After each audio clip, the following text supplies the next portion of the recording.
Il faut bien voir que le Maroc est un vieil État-nation. Vieil État-nation, une simple référence permettra de mettre en évidence cette idée.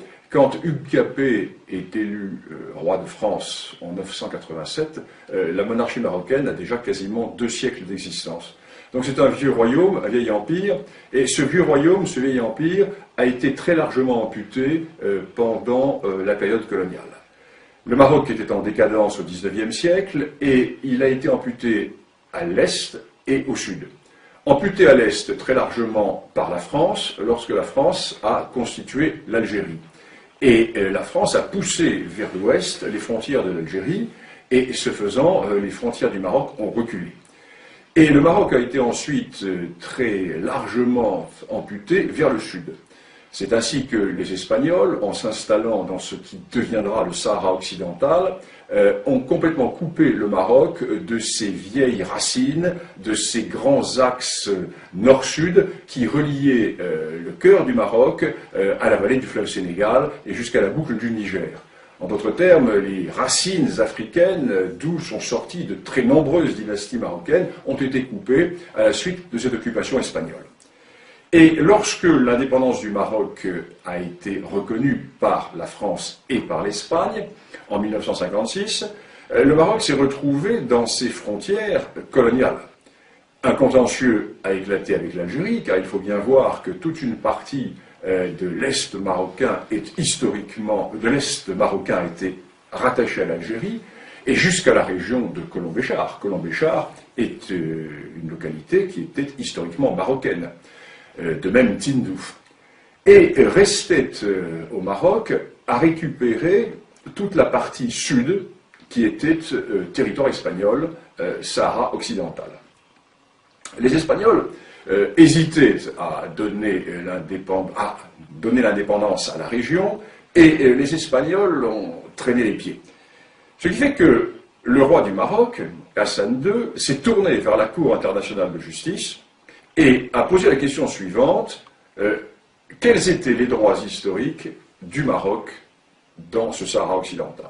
En effet, les Espagnols voulaient créer la fiction d'une entité sahraoui de façon à créer au sud du Maroc un État totalement artificiel, mais qui, pour survivre, devrait se tourner vers Madrid. Donc, les Espagnols comptaient rester par le biais de cet État fragile, dépendant de l'Espagne. Quant à l'Algérie, qui a toujours nourri une certaine, je ne dirais pas une certaine jalousie, le terme serait trop fort, mais une certaine envie vis-à-vis du Maroc. Pourquoi? Mais nous sommes là au cœur de la grande question du Maghreb, qu'il y a un État-nation dans le Maghreb, c'est le Maroc. La Tunisie également. Mais l'Algérie n'a jamais existé. L'Algérie est une création française. Lorsque la France arrive en Algérie, l'Algérie est une dépendance turque, totalement dissociée. Historiquement, il n'y a pas de nation algérienne. Il y a certes un royaume de Tlemcen, il y a certes des entités ici ou là, mais il n'y a pas d'État algérien. Et l'Algérie a toujours nourri vis-à-vis du Maroc une sorte de complexe d'infériorité. Et l'Algérie ne voulait absolument pas que le Maroc puisse récupérer le Sahara occidental. Pourquoi? Il suffit de regarder une carte. L'Algérie est un État accroché au littoral méditerranéen du nord de l'Afrique, avec un énorme appendice qui s'avance vers le sud, à travers le Sahara, appendice totalement artificiellement rattaché à l'Algérie par le général de Gaulle, alors que le Sahara n'a jamais été algérien, puisque l'Algérie n'a jamais existé. Et cette Algérie est donc géopolitiquement coincée dans la Méditerranée. Alors que son voisin marocain, qui ne dispose pas de ses richesses, a lui une immense façade atlantique. Et la récupération du Sahara occidental fait que le Maroc se retrouve avec plusieurs milliers de kilomètres de littoral atlantique, ce qui fait que le Maroc est totalement tourné vers le grand large. Le Maroc est totalement tourné vers cet océan des grands contacts océaniques. Ce qui fait que l'Algérie se trouve coincée dans cette Méditerranée, qui est un lac. Il suffit de fermer le détroit de Gibraltar et la Méditerranée est totalement asphyxiée. Tandis que le Maroc, lui, n'a pas cette géopolitique de l'enfermement. Le Maroc est tourné vers le grand large. Donc, l'Algérie va soutenir la position espagnole, qui est de créer une entité artificielle, un État artificiel sahraoui, qui permettrait à la fois à l'Algérie d'avoir une sorte de débouché vers l'Atlantique, et qui permettrait au Maroc de maintenir, à l'Espagne, pardon, de maintenir une certaine position dans la région.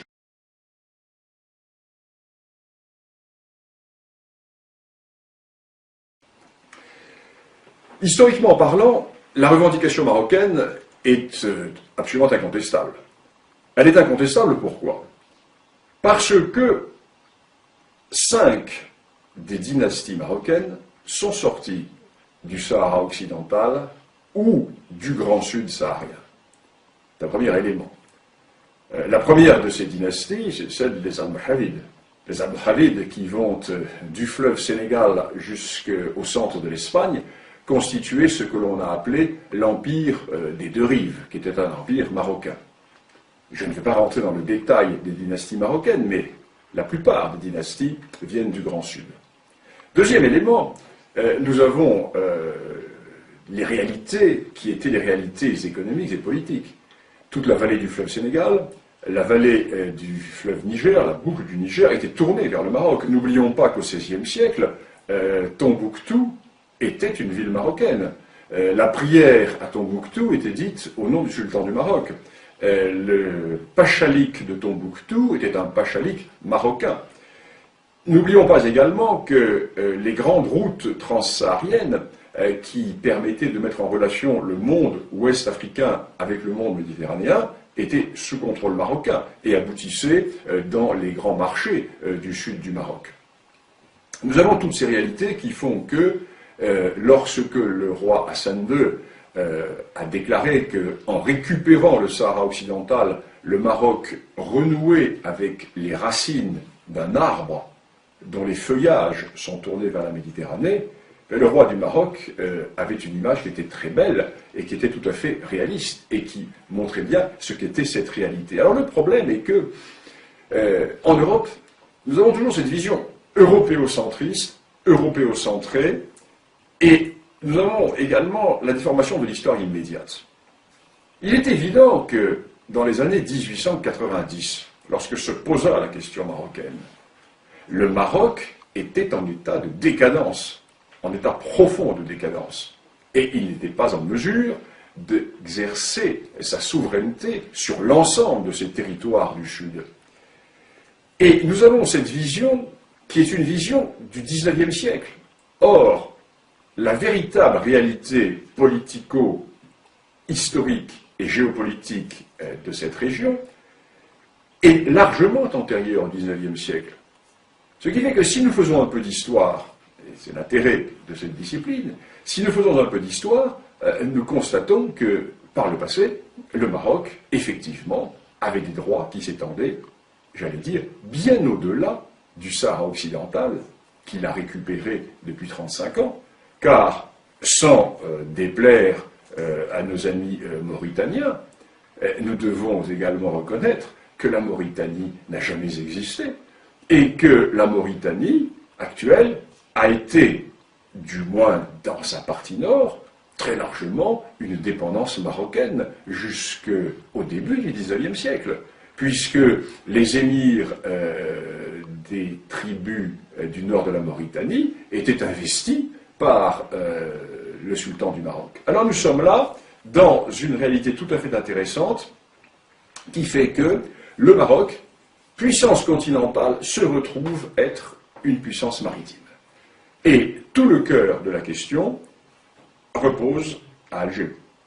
Car il n'y a de question du Sahara occidental que parce que l'Algérie n'accepte pas, elle n'ose pas le dire ouvertement, tout simplement parce que l'Algérie n'accepte pas de voir que son voisin occidental, que son voisin marocain, se retrouve doté d'atouts géopolitiques considérables qui vont faire, dans le siècle à venir, le Maroc va avoir un rôle tout à fait déterminant dans la géopolitique de cette partie de l'Afrique, alors que l'Algérie, en dépit de ses richesses découvertes par la France au Sahara, n'est qu'un État enclavé dans cette Méditerranée qui n'est qu'une sorte de grand lac Léman par rapport à cet océan Atlantique qui est la mer de contact avec tous les océans du monde.